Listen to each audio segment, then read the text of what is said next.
como nós podemos ser beneficiados pelo poder do Evangelho e tornar a cidade onde nós moramos beneficiada pelo Evangelho. Então, o que eu quero dar ênfase é no versículo 11 até o 17. Nós vamos lendo, e lendo nós vamos abordando e aprofundando um pouco mais do pensamento, amém?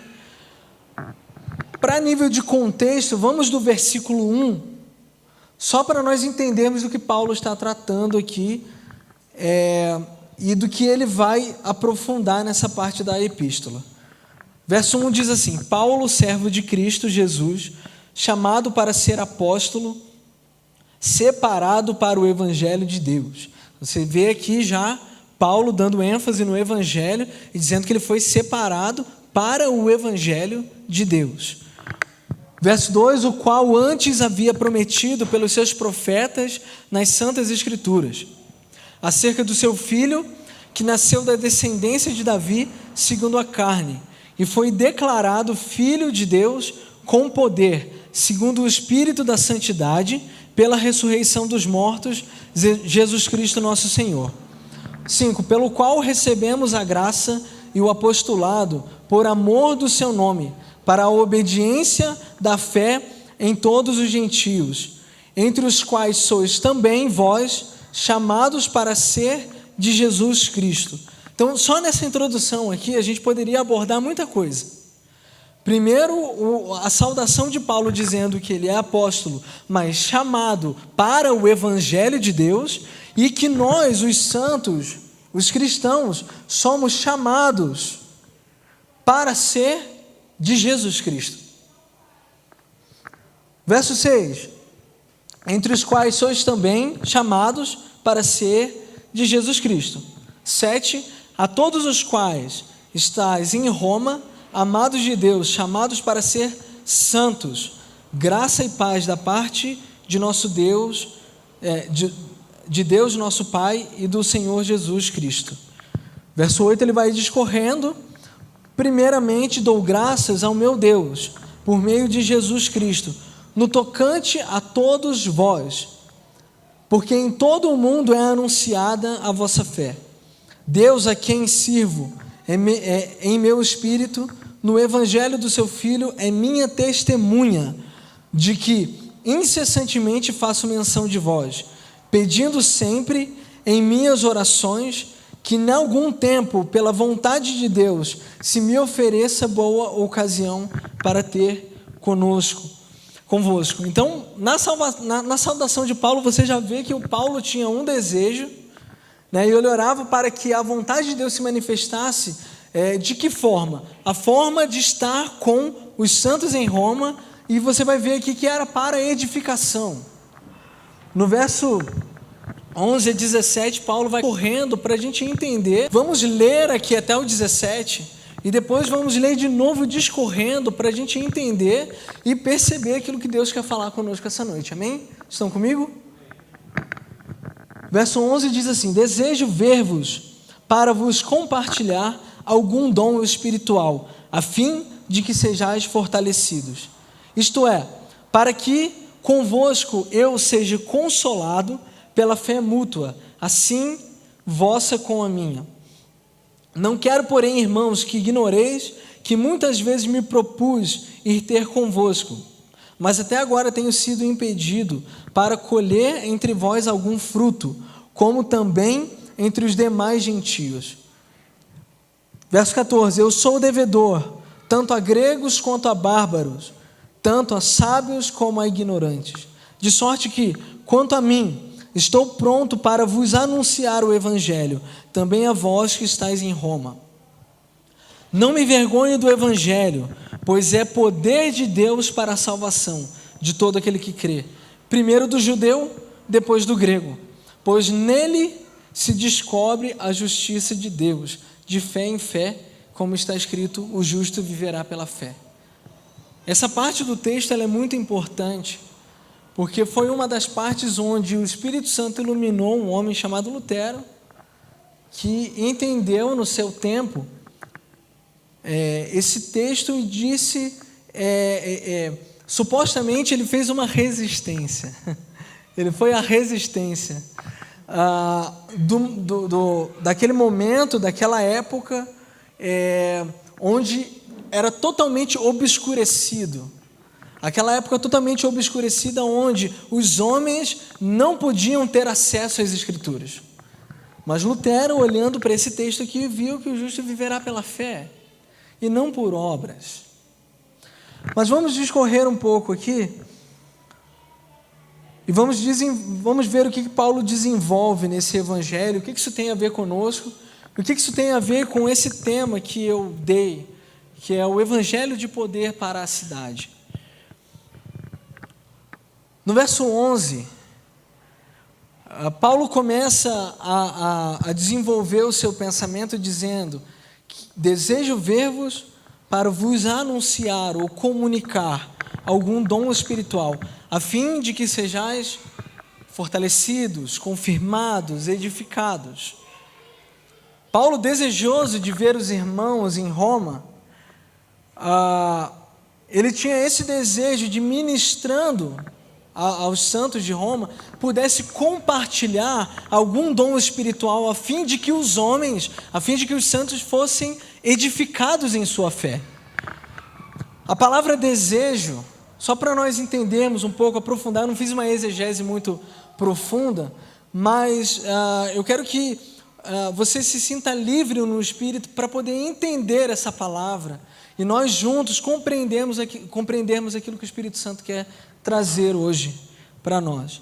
A palavra desejo traz consigo o termo que denota ser possuído de amor,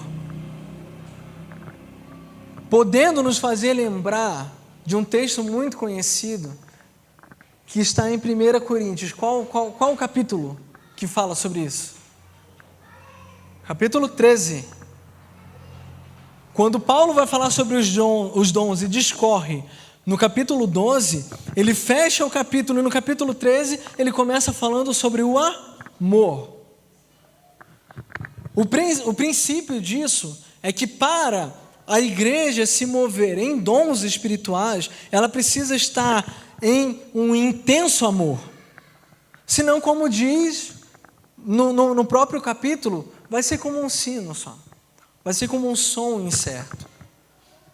Mas Paulo, ele fundamenta o seu desejo de compartilhar dons espirituais com a igreja no amor, no desejo, nesse intenso desejo, nesse intenso amor, porque sem esse intenso amor, os dons espirituais são inúteis.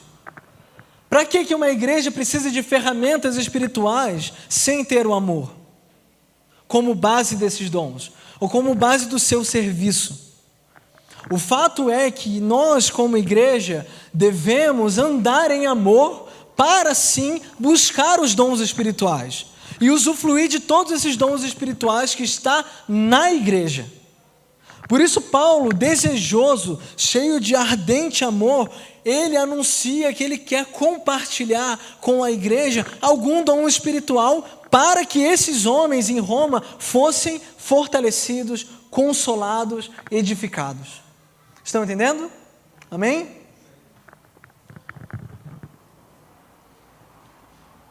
E a outra palavra que chama muito a atenção nesse versículo é fortalecido. Por que Paulo fala sobre se fortalecer?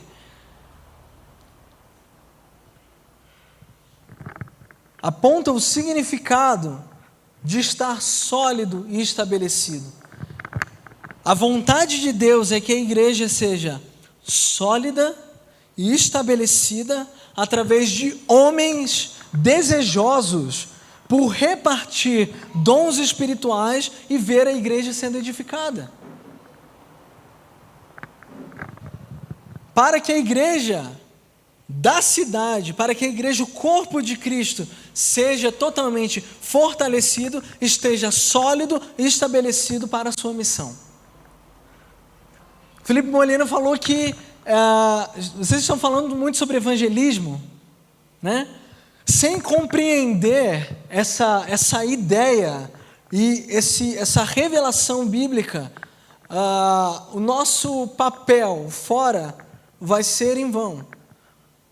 Porque tudo tem que ser edificado em amor para que a igreja seja edificada, fortalecida, estabelecida, para assim ela frutificar na cidade.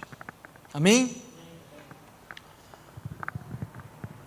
Precisamos de homens desejosos, líderes espirituais, desejosos para compartilhar aquilo que o Senhor tem trazido, para que a igreja seja edificada e assim floresça na cidade. O verso 12, isto é, para que juntamente convosco eu seja consolado pela fé mútua, assim vossa como a minha. Aqui Paulo aprofunda um pouco o desejo que ele tem de repartir dons espirituais e ver a igreja sendo edificada e sólida. Ele aprofunda esse desejo e o desejo de querer ver toda a igreja mutuamente sendo edificada. A grande questão aqui que nós podemos ver é que não se vive igreja sozinho. Paulo é bem enfático quando ele diz que o fato dele o desejo dele ir ter com os crentes em Roma, para que eles sejam edificados, é para que também Paulo seja edificado mutuamente. Ou seja, não vive e não se edificam uns aos outros sozinho em casa. Você não se edifica, não se auto-edifica, porque nós precisamos uns dos outros. Precisamos da igreja. Nós falamos lá em Curitiba, lá na nossa pequena congregação, que a igreja não precisa de mim. A igreja não precisa de nós. Somos nós que precisamos da igreja. E nós temos que ter isso claro em nossas mentes, que nós precisamos viver isso que Paulo diz, a fé, a edificação e a consolação pela fé mútua, ou seja, uns aos outros nos edificando. A igreja sendo edificada por uns aos outros, homens uns aos outros sendo edificados, edificando uns aos outros, servindo uns aos outros. O Novo Testamento é bem enfático quando fala sobre isso. E eu quero enfatizar, não se vive igreja sozinho. Nós estávamos falando aqui na mesa de café sobre algo que começou em Curitiba, a gente viveu isso aqui também, o fenômeno da igreja nas casas, que foi benéfico por um lado, mas foi algo terrível por outro lado, porque muitas pessoas deixaram de congregar em suas igrejas para congregar em casa, e aí o que aconteceu? A pessoa ficou, eu sou a igreja, né? Eu não sou a igreja, nós somos igreja. E aí acontece que tem por aí agora até o kit ceia, que você compra pelo Sedex e você pode ceiar em casa. Isso é terrível. Pensa, chegar lá na tua casa, lá um kit ceia lá, liga no YouTube lá e ceia com a galera. Cara, isso é terrível. Não se vive igreja sozinho. A igreja está para servirmos uns aos outros e não para sermos servidos. Se você quer ser servido, a igreja não é para você. A igreja é lugar de serviço, é de serviço mútuo, é de edificação mútua, é para que a minha fé seja edificada junto com você, até que a cidade seja edificada. Estão entendendo?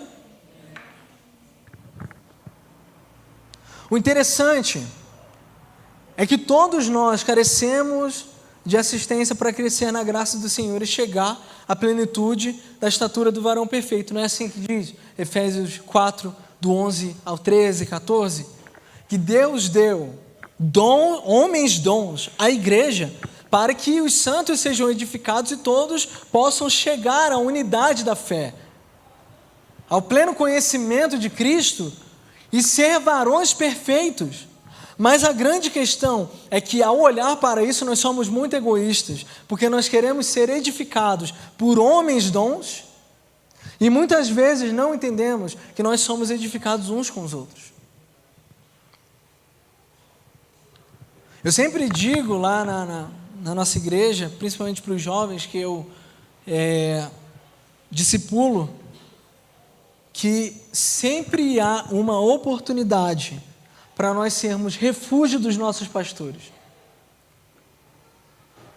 Ser pastor é difícil, cara. Eu tenho experimentado um pouquinho disso, né? E nós, em Curitiba, há muita competição, há muita... o coração é muito fechado, então é muito difícil. Mas você tem que entender, como membro de uma igreja local, que você tem a oportunidade de ser o refúgio e o refrigério para o seu pastor também. Porque a edificação é mútua, não parte do púlpito para as cadeiras, entende? Não é só daqui para lá, é de cá para lá, para cá também.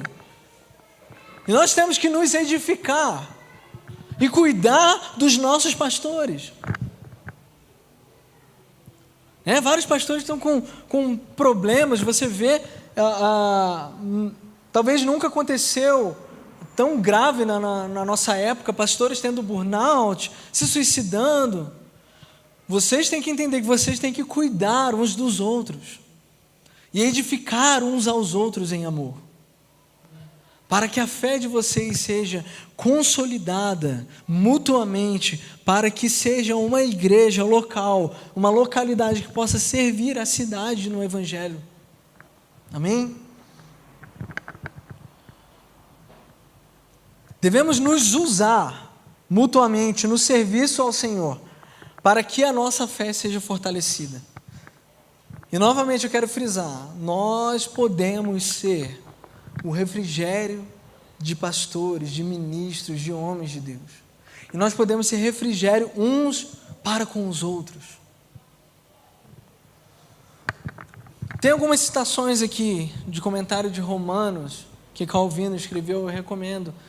Todos leem, mesmo aqueles que não são calvinistas. É muito bom.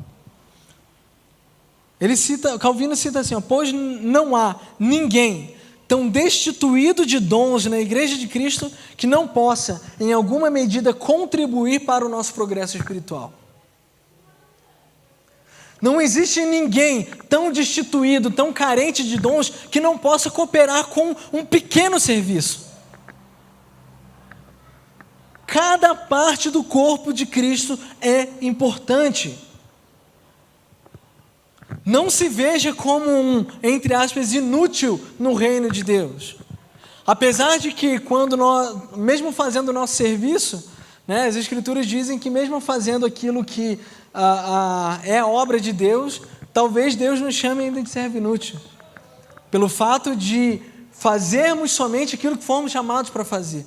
Ou seja, nós somos chamados para fazer além daquilo que nós fomos chamados para fazer. Vocês entenderam? Amém? Para que no final não seja dito de nós somente servos inúteis.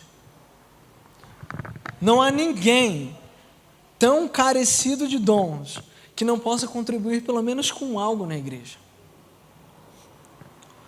Aí ele continua dizendo, a indisposição e orgulho, contudo, nos impede de extrairmos tais benefícios uns dos outros. A grande questão está em um coração orgulhoso, obstinado, e está em pessoas que não têm disposição de servir uns aos outros.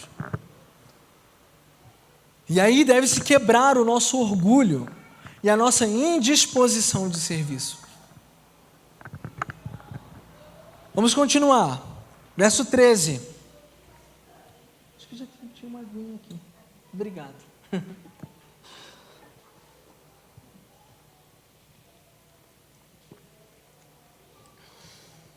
Se não estiver compreendendo, pode levantar a mão, tá, gente? Verso 13, vamos continuando aqui, discorrendo e até chegar no ápice.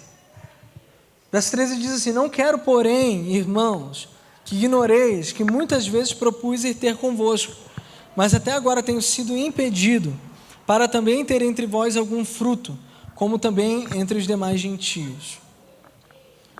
Você vê aqui que o desejo de Paulo de edificar a igreja, ele vai sendo construído e evoluindo cada versículo vai mostrando uma faceta mais desse desejo de Paulo de edificar a igreja. O desejo de transmitir dons e ver a igreja sólida é para que no momento oportuno fosse colhido frutos da igreja e também dos gentios.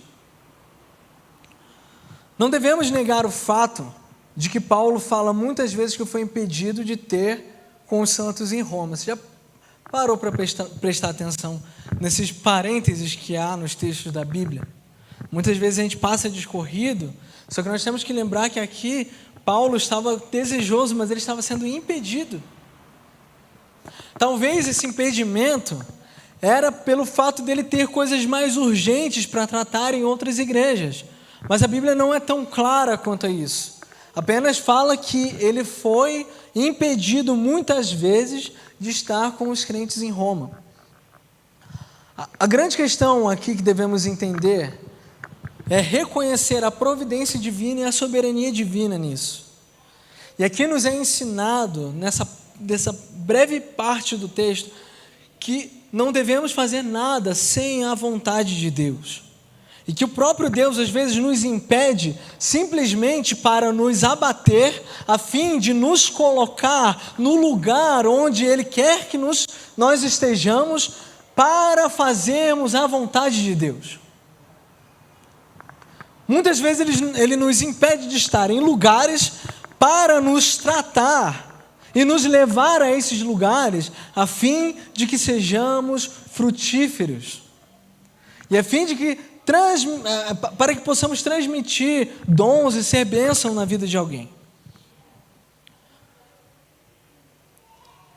E que fruto que Paulo estava falando? Certamente ele estava falando do que Cristo fala em João 15, verso 16. E eu vou ler aqui. Não me escolhestes vós a mim, mas eu vos escolhi a vós e vos nomeei para que vades e deis frutos, e o vosso fruto permaneça, a fim de tudo quanto em meu nome pedirdes ao Pai, Ele vô-lo conceda. Os frutos que Paulo estava falando, que gostaria de ver e de colher no meio da igreja de Roma, que ele diz tanto na igreja quanto nos gentios, eram frutos que permanecessem. Assim como Cristo comissionou os seus apóstolos, que não eram só servos, eram seus amigos, em João 15 você vai ver isso, Ele nos comissionou, mediante a isso, para que o nosso fruto seja permanente. A intenção de Paulo era encontrar na igreja pessoas produtivas. E aqui eu não estou dizendo as pessoas que fazem demais e não são, mas pessoas produtivas, que produzem algo para o reino de Deus. Estão entendendo? Não pessoas que fazem, mas não são. Porque a premissa bíblica é aquilo que você é, você manifesta. Mas pessoas produtivas. Eu quero chamar a nossa atenção para que nós sejamos essas pessoas produtivas que Deus procura na cidade. Amém? Que sejamos essas pessoas produtivas na cidade.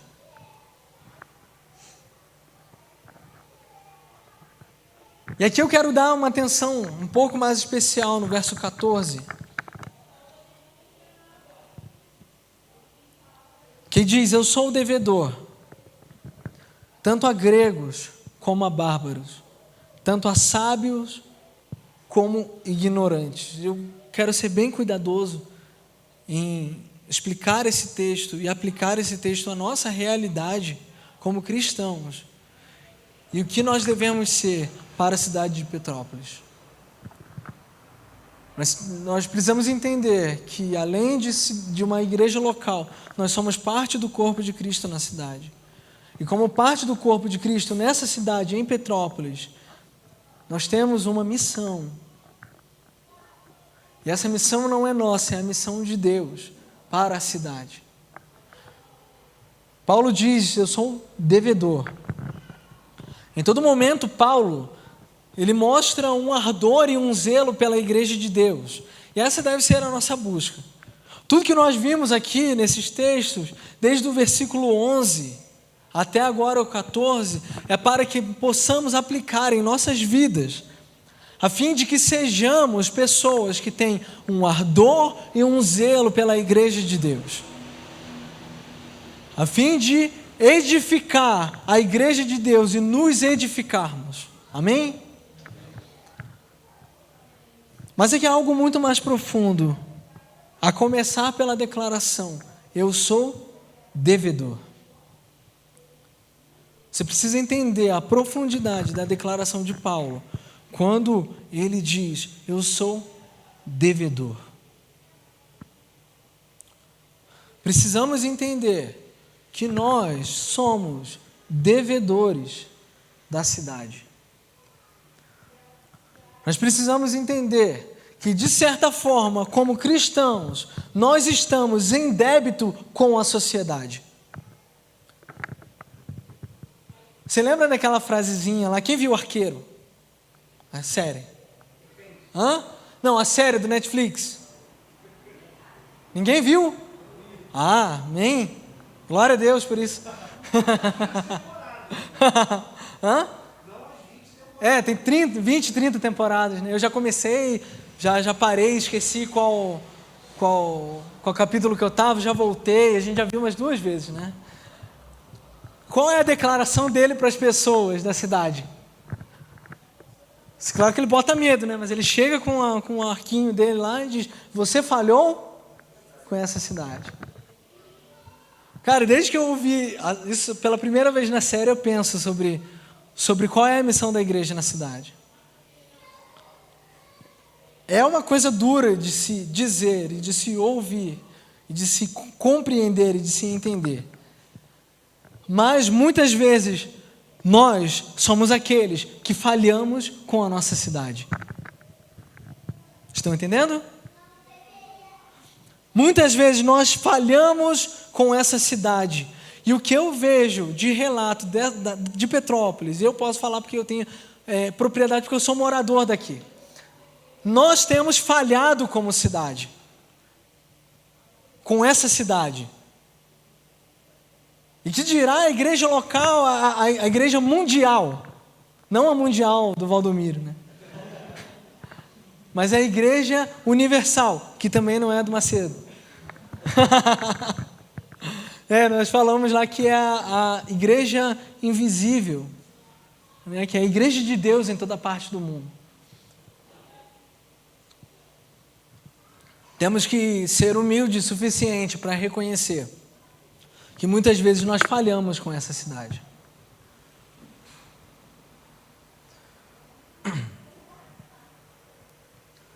Precisamos ter a consciência que nós somos devedores. E eu quero que você saia e nunca mais esqueça isso. Você precisa olhar para as pessoas na rua e olhar para dentro de você e entender que você é devedor da pregação do Evangelho para as pessoas. Você nunca mais tem que olhar para uma pessoa e não passar isso no seu coração. Nós somos devedores da pregação do Evangelho. Nós somos devedores da cidade. Nós estamos com um débito gigantesco com os homens. E esse débito está falando a respeito da pregação do Evangelho aos homens, à cidade.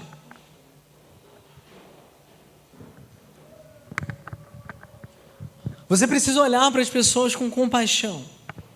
No mercado, nos hospitais, nas grandes empresas, em qualquer lugar. E se sentir devedor. Olhar para aquela pessoa, estou em débito. Olhar e parar a pessoa na rua, olha, eu estou em débito com você. Porque eu preciso pregar o Evangelho para você, cara.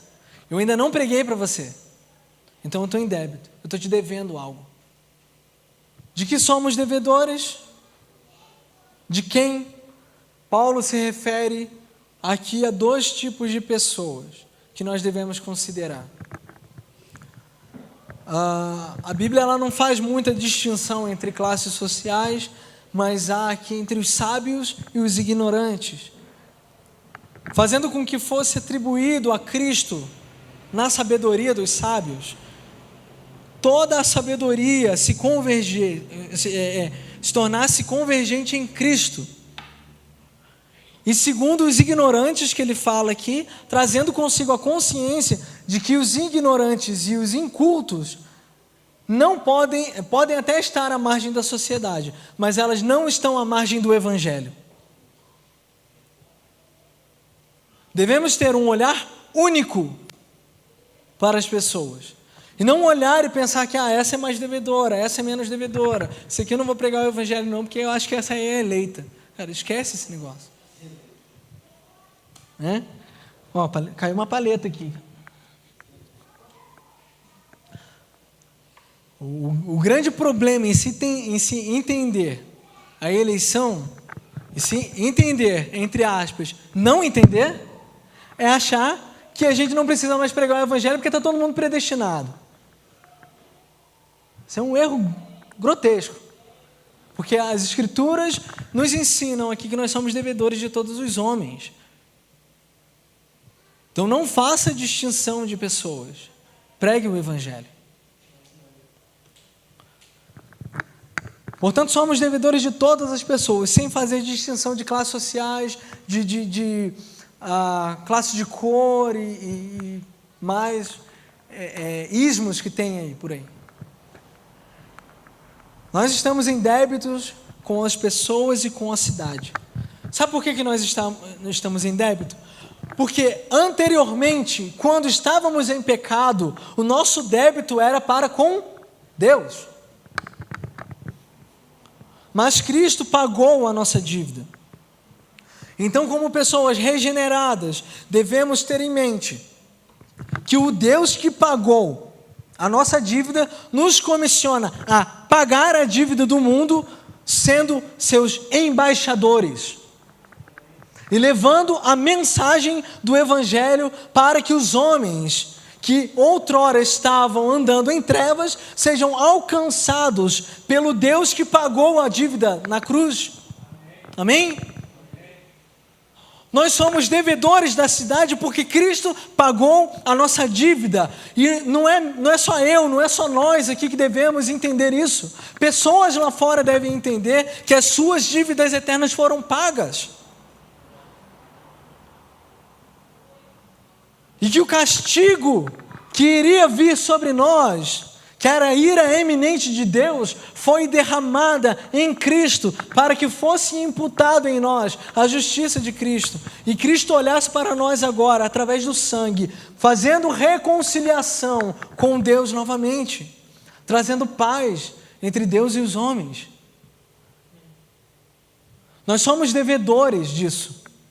Nós somos devedores dessa mensagem.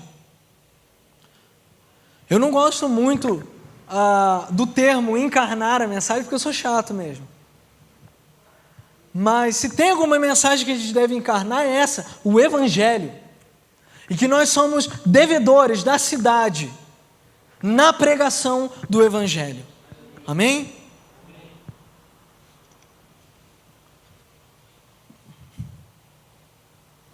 Vamos avançar para o verso 15. E assim, quanto a mim, eu estou pronto para também vos anunciar o Evangelho, a vós que estáis em Roma. E aqui você vê que o motivo de se sentir devedor do Evangelho se transforma não só em algo na mente, mas cai para o coração a tal ponto de Paulo declarar: eu estou pronto. É como se Paulo dissesse assim: no que depender de mim, eu estou pronto para anunciar o Evangelho. Lembra que Paulo, aqui anteriormente, ele disse que estava sendo impedido de ir em Roma. Mas o que ele diz agora? No que depender de mim, eu estou pronto. O que Deus requer de nós é prontidão. E no que depender de mim, no que depender de nós, no que depender dessa igreja, temos que estar prontos. Porque nós somos devedores. Por isso nós temos que estar prontos para anunciar a mensagem do Evangelho. Isso deve ser de uma maneira individual e coletiva. Eu quero instigar você a se perguntar nessa noite: será que você está pronto? Será que nós estamos prontos como igreja? Será que nós temos essa compreensão de que nós somos devedores? De que a cidade, de que os homens, as mulheres, as crianças, os meninos de rua, as pessoas nos hospitais, as pessoas nos presídios, elas necessitam da mensagem do Evangelho?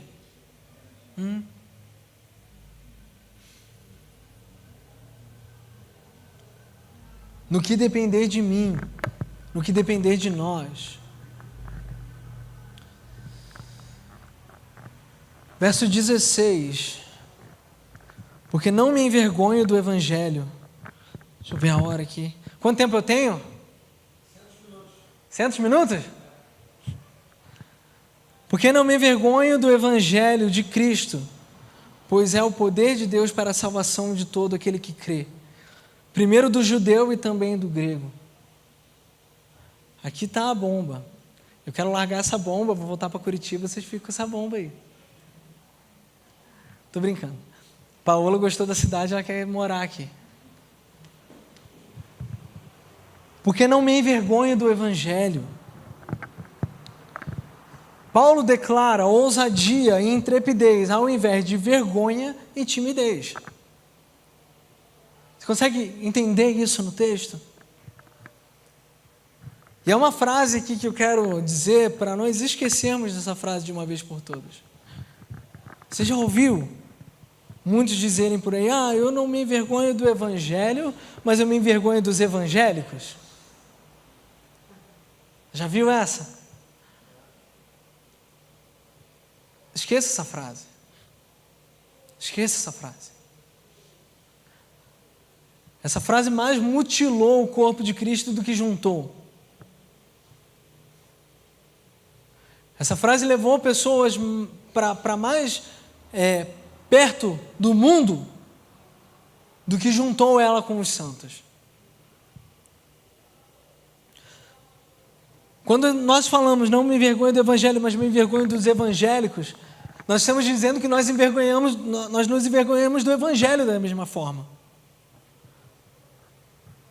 Anteriormente eu disse, não se vive igreja sozinho.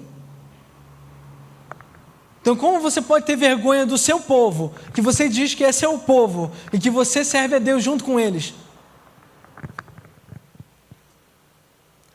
Para que eu vou me envergonhar dos evangélicos? Eu sou Precisamos compreender isso. Tem que cair isso de uma vez por todas. Nós somos um só povo. Efésios diz que nós temos uma só fé, um só batismo, um só Deus, um só Espírito. Coríntios diz que a nós foi dado a beber de um só Espírito. Há só uma igreja, a igreja de Cristo. Pessoas que são salvas, lavadas no sangue de Jesus, regeneradas. Então não vamos nos envergonhar do nosso povo. Mas junto com o nosso povo, vamos levantar a bandeira salpicada de sangue. Amém?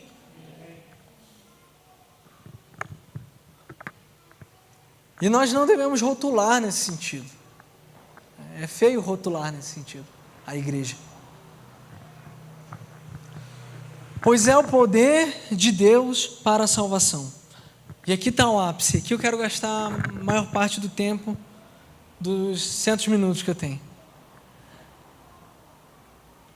É exatamente por esse motivo que Paulo se vê como devedor e pronto a anunciar a mensagem do Evangelho. Por quê? Se nós formos identificar o Evangelho segundo a Bíblia é poder.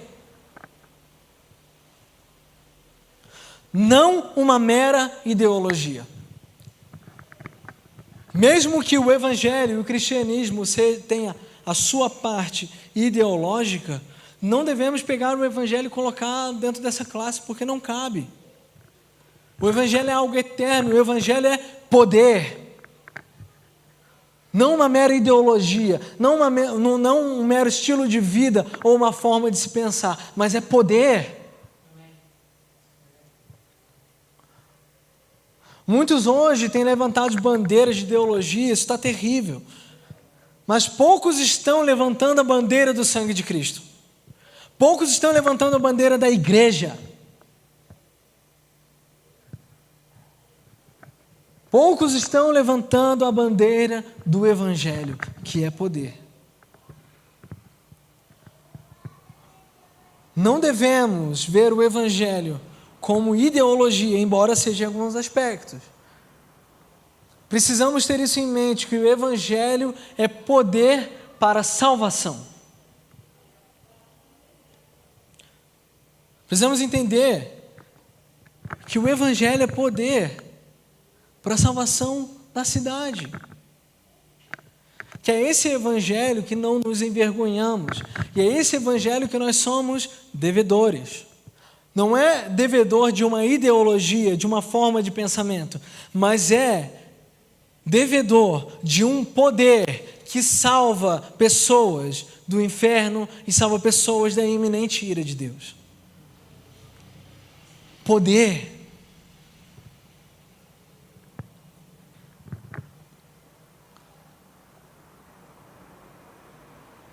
Mais do que ideologias, mais do que meias verdades, mais do que passividade, mais do que palavras.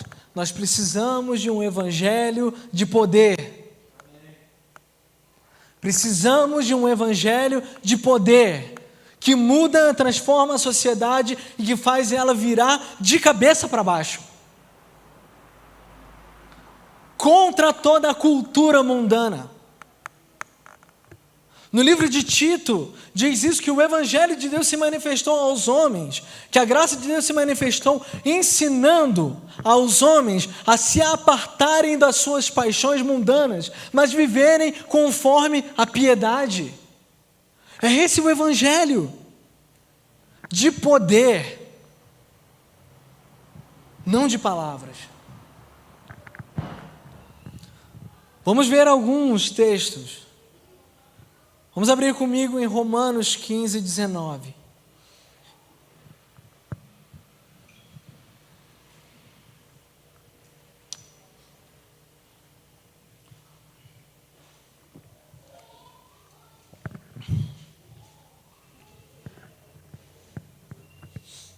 Todos abriram?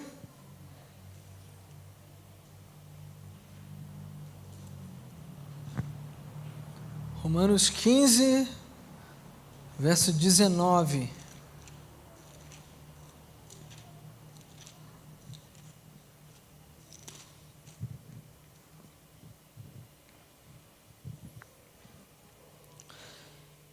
Pelo poder dos sinais e prodígios e pela virtude do Espírito de Deus, de maneira que desde Jerusalém até os arredores, até ao Ilírico, tenho pregado o Evangelho de Cristo.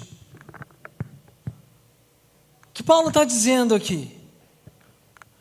Que a pregação do Evangelho de Jesus Cristo está sendo acompanhada em toda Jerusalém, arredores, até ao Ilírico, pelo poder de sinais e prodígios e pela virtude do Espírito de Deus. Ninguém prega o Evangelho sem poder. E o Evangelho não é pregado só por meras palavras, mas em demonstração de sinais, prodígios, maravilhas e virtude do Espírito de Deus.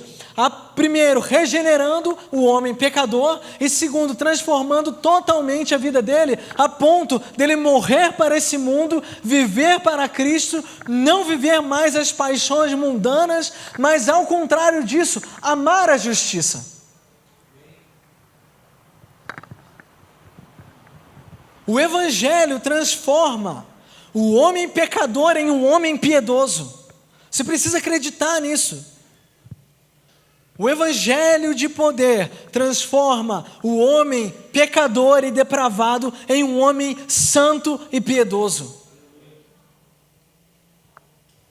Esse é o evangelho de poder, acompanhado por sinais e prodígios e a virtude do Espírito Santo.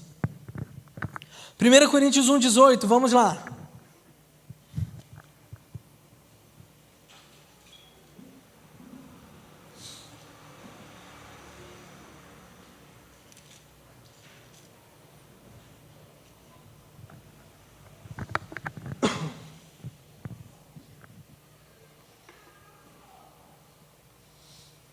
Nossa, garrafinha é bonita, hein, cara?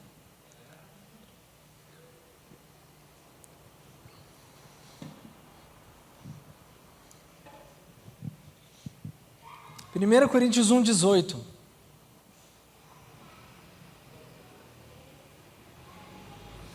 Todos acharam?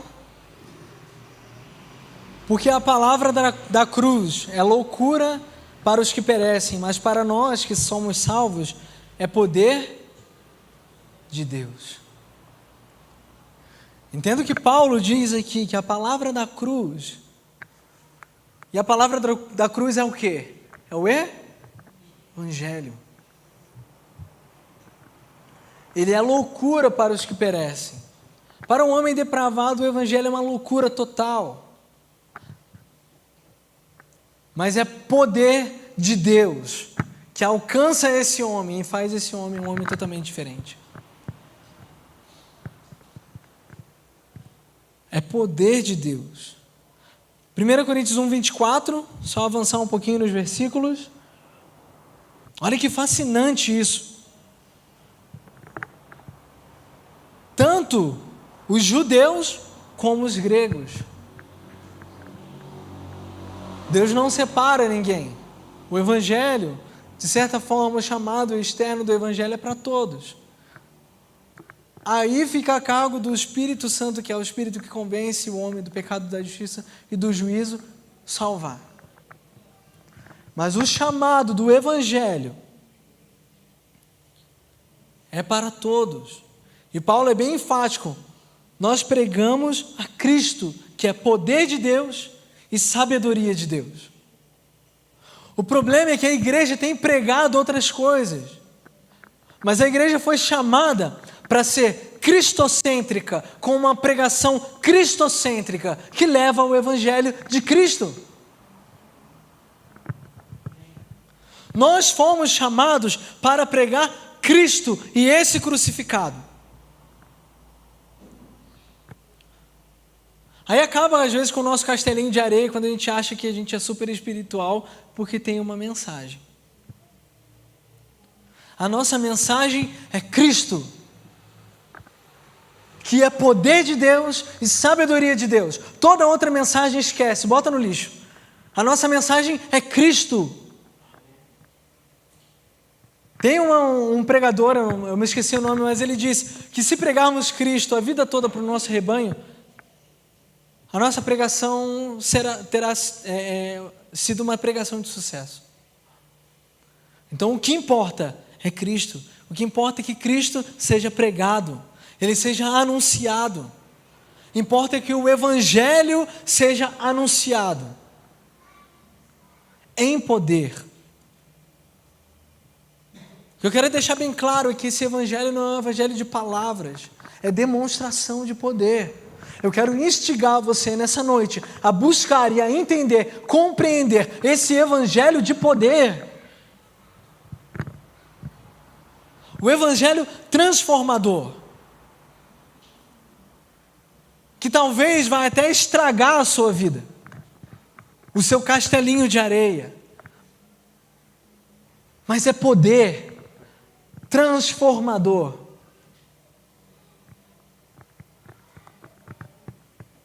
1 Coríntios capítulo 2, verso 4 e 5, vamos lá. Quem tem a Bíblia no celular, só dá a setinha lá.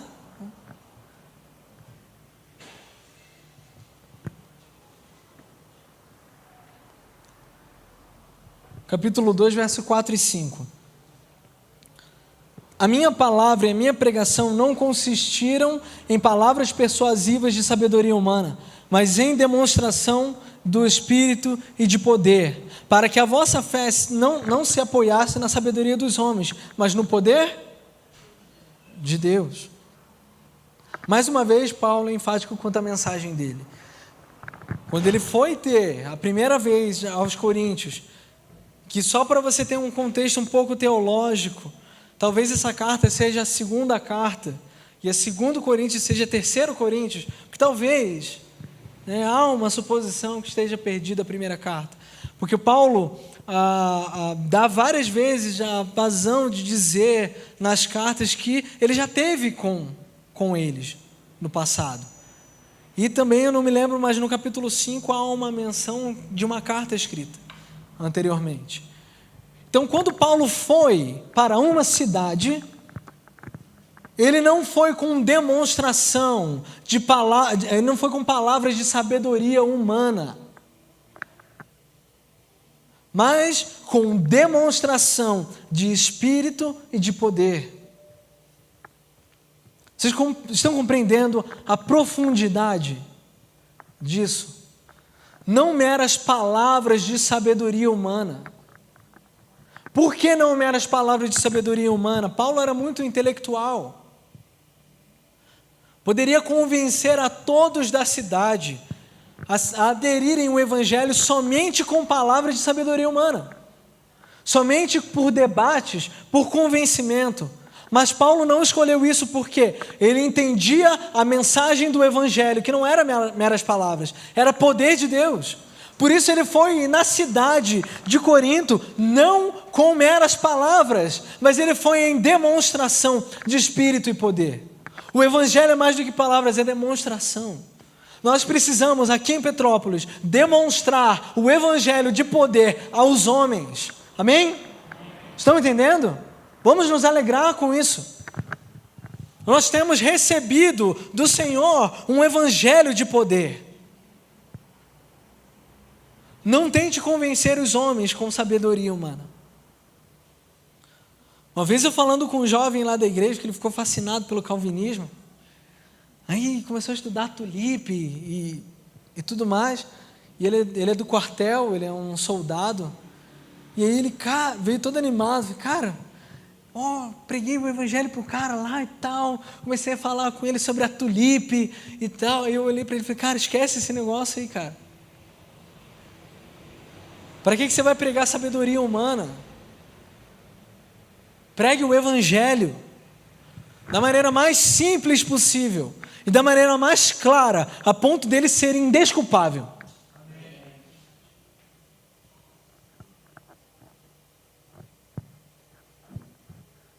Quando nós falamos do Evangelho, isso tudo fica pequeno demais para a mensagem grandiosa e gloriosa do Evangelho.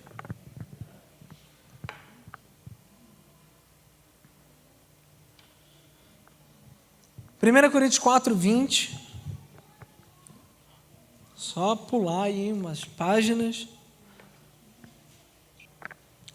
Esse é o Evangelho de poder, e nós precisamos urgentemente dessa realidade. Porque eu acredito que não é uma realidade total aqui nessa cidade. Está nas nossas mãos, está em suas mãos, tornar isso realidade para a cidade em demonstração de espírito e poder. Amém? Você precisa se tornar responsável e devedor dessa mensagem.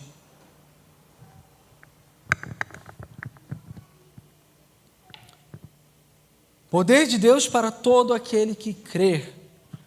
Isso revela a extensão do poder do Evangelho, que é a todo aquele que crê. É a mesma coisa em João 3,16. João 3,16, quando o famoso texto, que Deus amou o mundo de tal maneira, que deu o seu Filho para todo aquele que nele crê não pereça, mas tenha vida eterna. E parece que a gente só fica só com a primeira parte do texto, que Deus amou o mundo de tal maneira que deu o seu Filho unigênito. E aí nós pensamos que a extensão interna do Evangelho é para todos.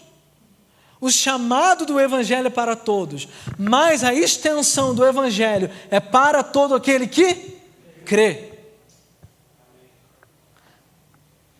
Não é uma limitação, é uma extensão do Evangelho. É para todo aquele que crê. Assim como Deus deu o seu Filho para o mundo, mas para todo aquele que crê, não pereça, mas tenha vida eterna, o Evangelho é poder de Deus, tanto do gentio quanto do grego, mas para todo aquele que crê. Precisa fé, e a fé é gerada pelo próprio Espírito. Homens com a fé fortalecida, estabelecida, irão se mover em poder para que outras pessoas creiam e tenham sua fé estabelecida em Cristo. Está entendendo a nossa missão, a mensagem que nós temos que ter? Lembra que Paulo estava desejoso para edificar a igreja e edificar a fé dos santos. Mas essa fé, ela é edificada porque homens com a fé sólida são habilitados a pregar o Evangelho para que outras pessoas possam crer nesse Evangelho e sejam salvas.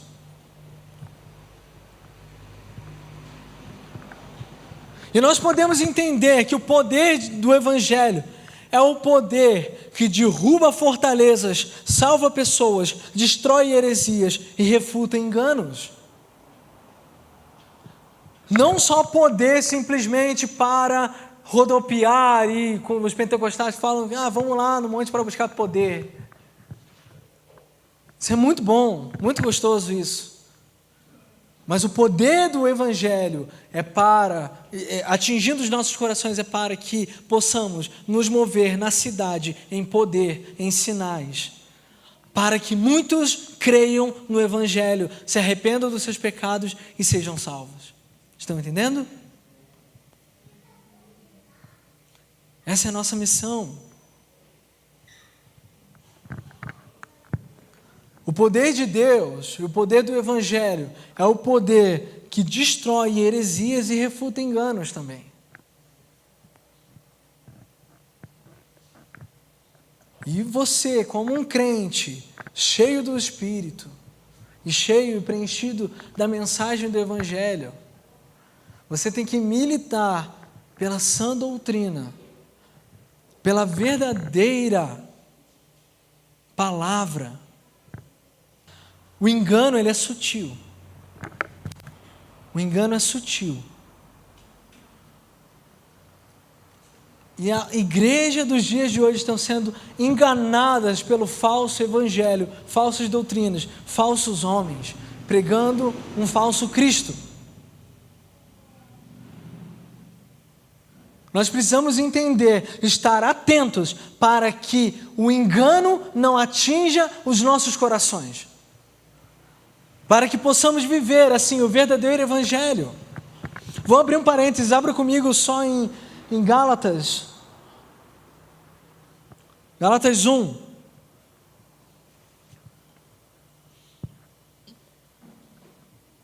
Já que nós estamos falando sobre o poder do evangelho, vamos só abrir esse parênteses aqui. Gálatas 1, verso 6. Todos acharam? 6 diz assim: admira-me que tão depressa estejais passando daqueles que vos chamou na graça de Cristo para outro evangelho,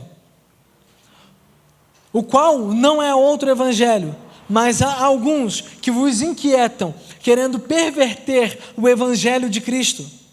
Mas ainda que nós mesmos, ou um anjo do céu, vos anuncie outro evangelho, além do que vos já anunciamos, seja amaldiçoado. Assim como já dissemos, agora de novo também o digo: se alguém vos anunciar outro evangelho, além do que já recebestes, seja amaldiçoado. Algo bem interessante aqui, quando Paulo diz aos Gálatas isso, ele fica admirado, porque os Gálatas já estavam passando da simplicidade de Cristo e na graça de Cristo para outro evangelho. Eu quero denunciar aqui, cuidado com outro evangelho, que não prega Cristo crucificado, que não prega piedade e que prega graça barata. Você pode fazer tudo o que você quiser, depois só você pedir perdão porque você já está justificado. Cuidado. Cuidado com esse falso evangelho, é sutil. Acredito eu que a cidade está passando por isso. É uma vergonha o falso evangelho entrando em Petrópolis. E nós precisamos militar para que o verdadeiro evangelho seja pregado e estabelecido aqui na cidade. Amém? Eu quero chamar vocês à responsabilidade de entender e de anunciar o verdadeiro evangelho para que o poder de Deus quebre todo esse falso evangelho e engano que tem nos dias de hoje.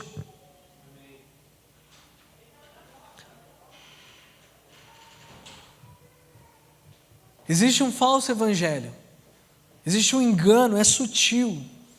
Fiquem alertas com isso. Fiquem alertas com isso aqui na cidade. Preguem o evangelho. Preguem a palavra. Vivam, experimentem o evangelho. Experimentem a palavra. Que isso não seja palavras, mas que isso seja uma experiência. Porque o evangelho não consiste só em palavras, mas em poder, em demonstração, em experiência de poder. Vocês acham que para os homens da Bíblia escreverem a Bíblia, inspirados pelo Espírito Santo, eles somente escreveram, ou antes de escreverem, tiveram uma experiência?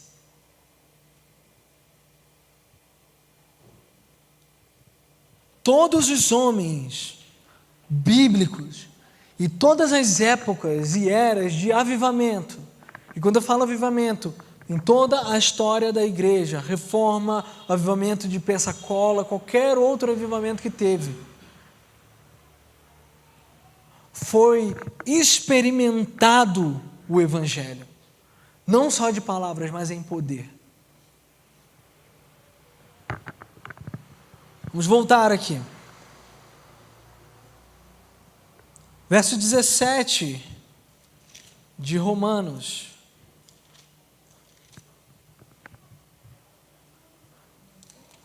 Romanos 1, verso 17.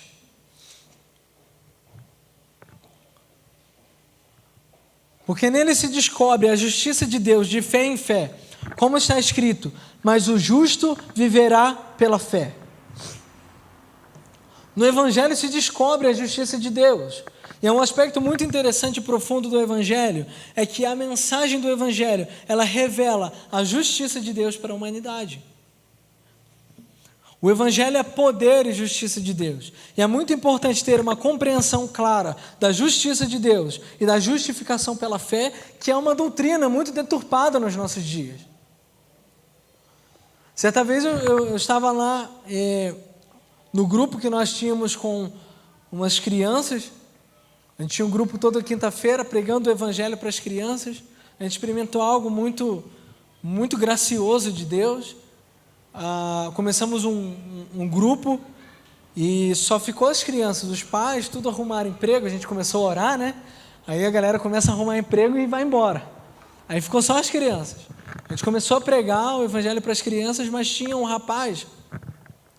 Quando nós estávamos aprofundando sobre a justificação pela fé, eu explicando a imputação dos nossos pecados para as crianças, ele me perguntou assim, mas espera aí, eu posso pecar então agora, né? Porque se Deus já me justificou em Cristo, Ele já Ele pagou todos os meus pecados e toda a minha dívida, então eu agora posso pecar. Não. É um pensamento errado. Isso é perigoso. Perigoso. Eu quero falar para vocês, vocês estão responsáveis por confrontar isso na cidade e pregar o verdadeiro evangelho. A justificação pela fé, que é um pilar da reforma, e hoje é uma doutrina muito deturpada em nossos dias, assim como as pessoas deturpam a reforma, que hoje, eu amo a reforma, eu tenho uma cosmovisão calvinista, mas também está terrível isso aqui no Brasil, né? Virou moda. Essa moda, não generalizando, mas só trocou a rosinha e o óleo ungido por livro. E aí usam essa justificação pela fé, que é uma mensagem graciosa, que alguns dos reformadores vão dizer que é o Monte Everest do Evangelho, é a pregação da justificação pela fé, e as pessoas entendem que são justificadas para poder pecar. Mas não entendem que a justificação pela fé é um meio para vivermos aquilo que Deus diz, aquilo que na Escritura está em Efésios, que nós fomos chamados para exercer boas obras que foram preparadas para nós antes da fundação do mundo.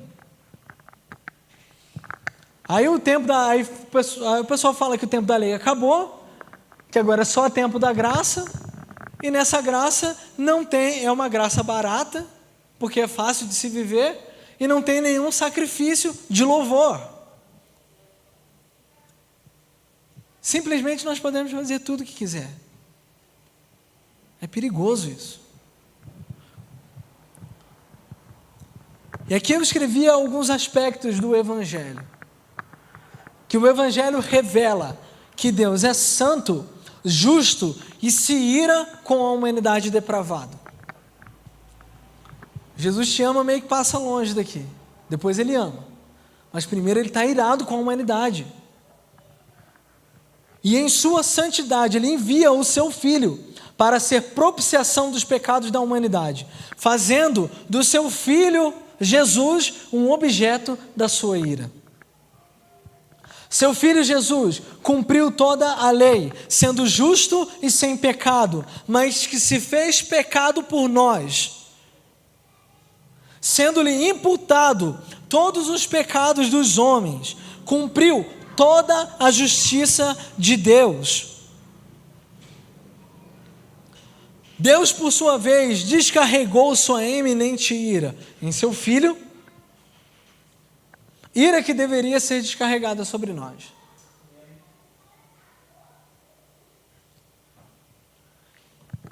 Eu dizia para as crianças, a gente ilustrava com ilustrações mais simples, que Cristo pagou um alto preço por pessoas como eu e você que não valem um centavo.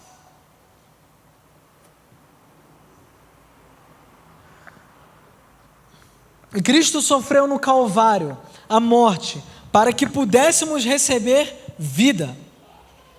E agora Cristo morreu e ressuscitou, segundo as Escrituras, justifica um homem pecador, imputando sobre o pecador a justiça que foi conquistada na cruz. E agora Deus, através de Cristo, pelo Espírito Santo, ordena que todos os homens, em todos os lugares, se arrependam dos seus pecados e creiam em Cristo de todo o coração.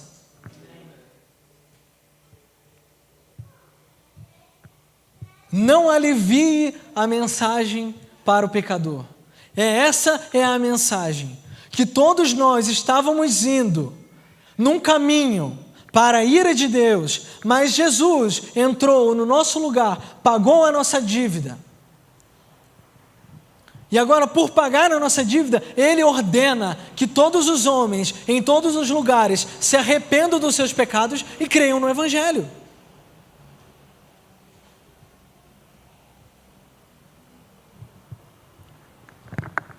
Esse é o conteúdo do Evangelho. É que eu estou liberando isso para vocês, porque muitas pessoas podem perguntar, poxa, mas você está falando do Evangelho, mas o que é o Evangelho? Como eu vou pregar o Evangelho? O que eu vou falar? É o que as Escrituras dizem sobre o homem pecador. É o que as Escrituras dizem. O que Deus fez através de Cristo por nós. Esse é o conteúdo do Evangelho, essa é a mensagem. E nós somos os mensageiros. A justiça de Deus é revelada de fé em fé, e então nós podemos declarar que o justo vive pela fé. Amém? Então, para concluir, sobre Petrópolis, sobre essa cidade, deve existir uma igreja que anseia e deseja de todo o coração que a cidade seja edificada. Vocês entendem isso? Precisamos ser zelosos em repartir os dons que o Senhor tem nos confiado. E precisamos ver em Petrópolis uma igreja fortalecida e edificada. Precisamos de homens e mulheres que sejam devedores de uma mensagem. Mensagem que não é uma ideologia, mas é poder. Precisamos de homens e mulheres prontos, em prontidão, para pregar Cristo na cidade. E precisamos de homens e mulheres que não se acovardam e não se envergonhem do Evangelho. Nós precisamos de uma igreja intrépida, ousada. E precisamos do Evangelho de poder sobre essa cidade. Precisamos disso. Necessitamos disso. Isso deve ser levado como prioridade para nós. Prioridade, devemos priorizar isso. Priorizar. Lembra Atos 1:8? Vocês vão receber poder quando vir sobre vós o Espírito Santo. Então eu gostaria que pudéssemos tirar um momento de oração. Para que possamos pedir ao Senhor que nos envie poder do Evangelho. E que nos habilite de poder para novamente fazer com que essa cidade vire de cabeça para baixo. Para que possamos ver aqui, nesse lugar, Deus transformando homens pecadores em homens piedosos. Vamos fechar os nossos olhos.